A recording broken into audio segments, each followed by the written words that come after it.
18 उबादा बिन सामित रजी अल्लाह अन्हु का बयान है कि रसूलुल्लाह सल्लल्लाहु अलैहि वसल्लम के आसपास सहाबा रजी अल्लाह अन्हु की एक जमात थी, तो आपने फरमाया, तुम सब मुझसे इस बात पर बैत करो कि अल्लाह के साथ किसी को शरीक ना ठहराओगे, चोरी नहीं करोगे, जिना नहीं करोगे, अपनी औलाद को कत्ल नहीं करोगे, अपने हाथ और पांव के सामने जाने अनजाने किसी पर इल्ज़ाम नहीं लगाओगे और अच्छे कामों में नाफरमानी नहीं करोगे।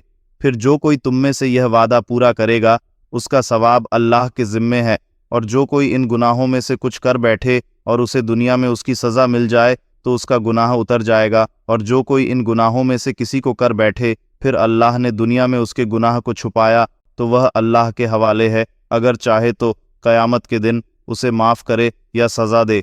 हमने इन सब शर्तों पर रसूलुल्लाह सल्लल्लाहु अलैहि वसल्लम से बैत कर ली। फ़ायदे, इस हदीस से यह भी मालूम हुआ कि हुदूद सजाएं गुनाहों का कफ़ारा है, यानी हद शरई कायम होने से गुनाह माफ़ हो जाता है।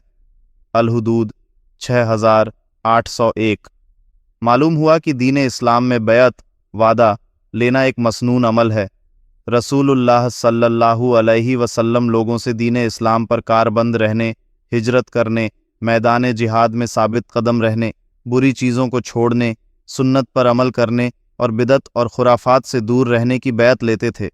अलबत्ता बैत तसव्वुफ़ सूफियत की बैत की कोई असल नहीं, यह बहुत बाद की पैदावार है। औनुल बारी 1/112।